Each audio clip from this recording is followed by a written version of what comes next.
What is up, YouTube? Venthros here with another RPG Maker tutorial video. This is actually number 19, and today I'm taking a YouTube request. This request comes from Gina Mills. Hopefully I said your name correctly. If not, I do apologize. And what Gina asked me is if I could do a video about a locked chest that requires a combination to open. That's pretty easy, and it's up there in our skill level, so we'll go ahead and do that. And another thing that Gina asked about was maybe having some items serve as notes in order to give the player some hints. So we can do that too. So let's go ahead and get started. The first thing we have to do is actually create the item. Now, I've already done that, but I'll create another one just so you can see what the process looks like. So I'll go ahead and clear this. What you want to do, you should only have 16 items if you haven't made any more, but just go ahead and change the maximum so you have a blank one to play around with. So in the name, we're going to go ahead and call it combo hint. Call it whatever you want. And then the description is actually going to be the hint. So we want a 4-digit combination that reads that opens the chest. It's going to be 1, 2, 3, 4, just to keep it easy. So you could do something like this, where you put an underscore under one of the missing numbers. I mean, you can do that. You can do it however you want. What we want to do, though, is we want to turn consume to no, so it doesn't go anywhere if you use it. And we want the scope to be none. We don't want you to actually use it. We just want the player to look at it in the inventory screen. The only other thing we have to do is get an icon for it. So double click and you should see all the icons. Now I should say that if you have imported your own icons or added icons, your selection might look different than mine. This is just default, nothing added, and you get a lot of icons to choose from, as you can see.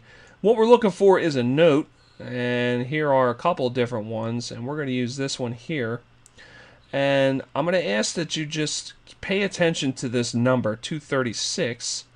It might be a different number on your copy of RPG Maker, but just whatever the number is for the item you want to use for the icon, just write that number down because we're going to use that later.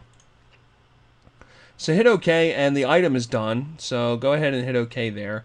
And now the item's complete. So make sure you're in event editing mode and go over here to this bookshelf.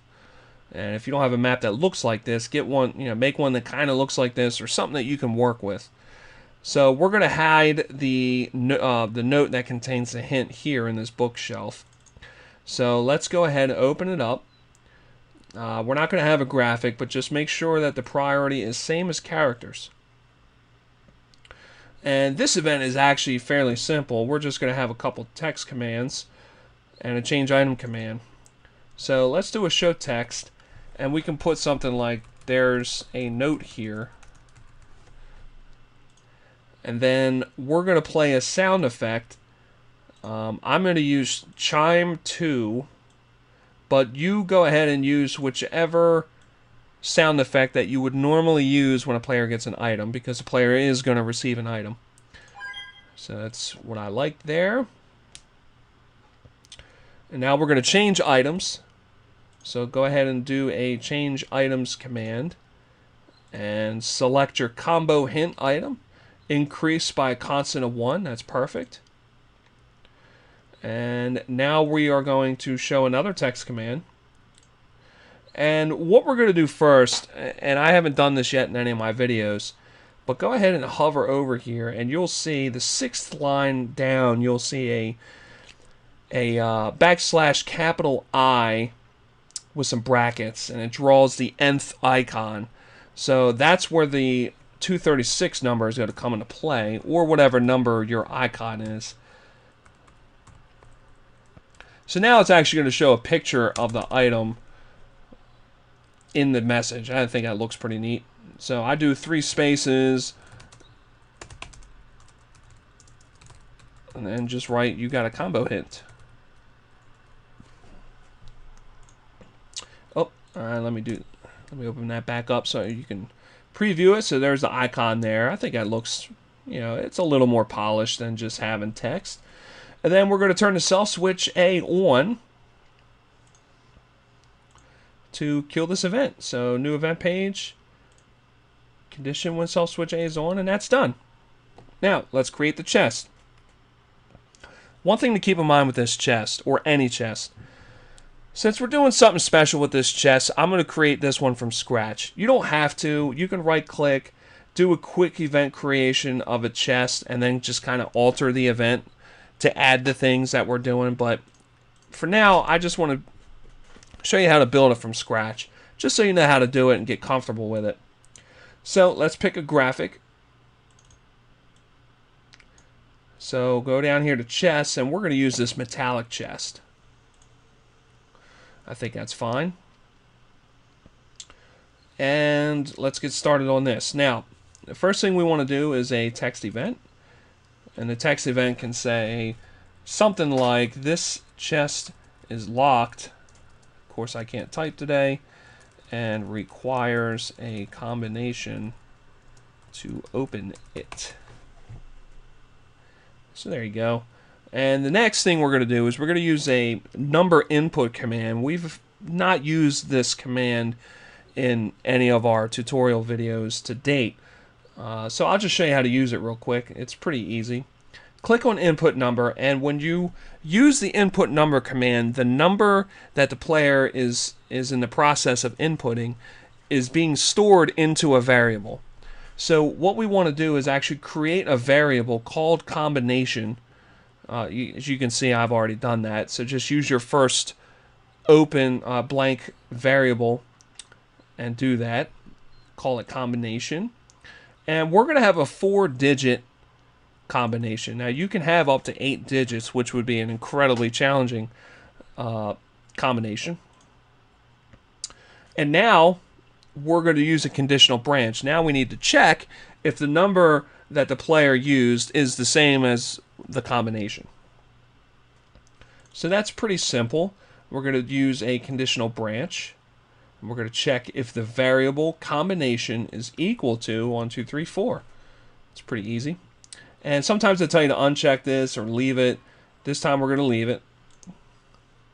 Alright, so the first part is what happens if it is 1, 2, 3, 4, and the player, basically we're going to open the chest, reward the items, and so forth.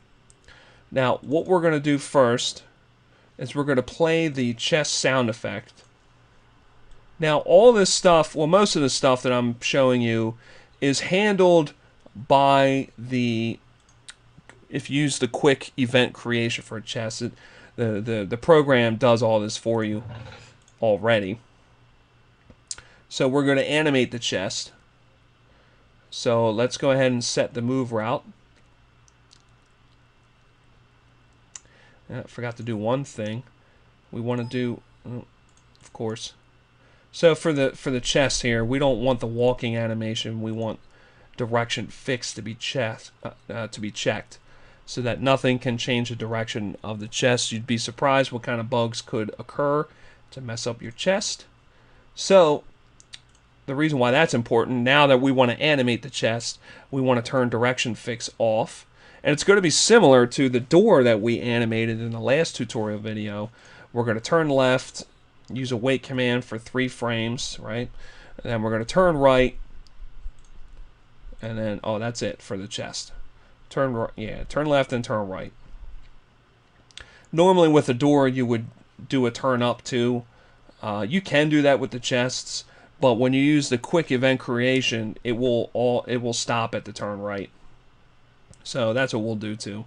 So just make sure yours looks like this. And now we're going to put the gold in the inventory. We're going to increase it by 5,000. It could be whatever you like. And now we're going to play the chime again. Chime 2. And then we are going to show some text. You got 5,000. And we're going to, I'm going to show you this real quick. Hover over here and you'll see the \G. That's a / Joel. All right, you got 5,000 G. And you do this so that you don't have to type in what your currency is. Excuse me, every single time if you don't want to. All right, hit OK. And then we want to turn self switch A on. Of course, there we go. Turn self switch A on. And then before we do anything else, so we don't forget, let's create the new event page. When self switch A is on, go down here to chest.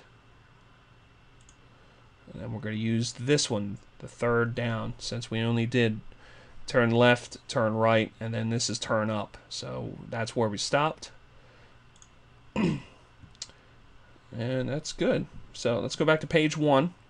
So what happens if they get the combination wrong? Well, we're going to play a sound effect. And we're going to play buzzer 1. Show some text that says you got it wrong. Sorry, I had to close my window. Alright, incorrect. And then what we want to do now is the number that the player input is going to be stored in the variable combination. So we just want to reset that to 0 so that the player can keep trying and eventually get it right. If we don't reset it, they'll never be able to get it. So let's go ahead and control variables. And let's set it to a constant of 0. And that's it.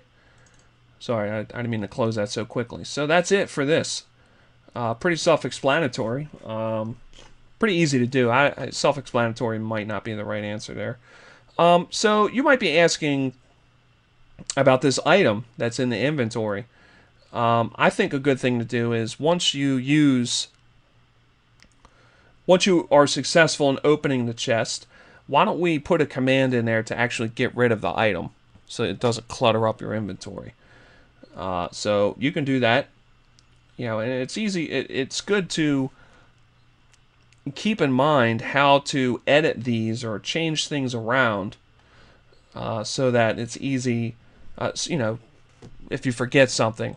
So we want to go to this text command and we want to insert the removing of the note before the control self switch A turns on. So just go ahead and cut that or hit Control X. Now we're going to change items. Combo hint, we're going to decrease by 1 and then paste the self switch A command. And that's all you have to do. That way it's not cluttering up your inventory. And we didn't set a price for it to sell it, so you wouldn't be able to sell it. So, now that we've done all that, let's give it a try.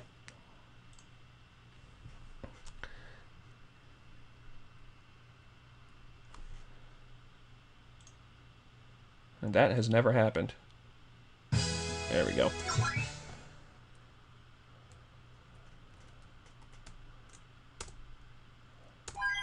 Okay, so we got our combo hint.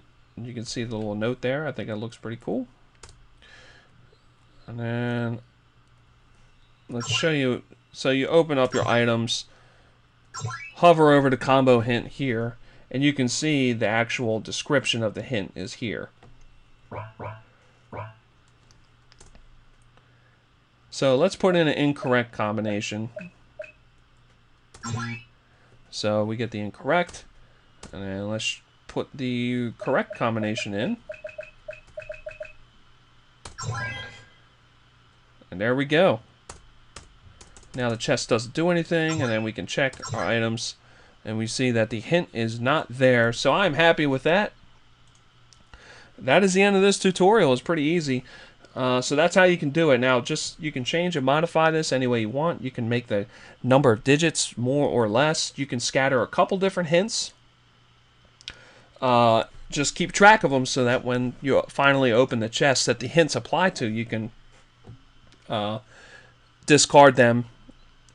Because I think that in a game like this, in a classic JRPG, it's not good to clutter up inventory with useless stuff. But do with it what you will. So I want to thank Gina Mills again. I know I just said again twice, but I really apologize if I'm saying your name wrong. Thanks for the suggestion. Keep the suggestions coming. Leave me some suggestions in the comments. Like, comment, subscribe. I really appreciate the support and feedback. And I'll see you next time for another tutorial video. Thanks again.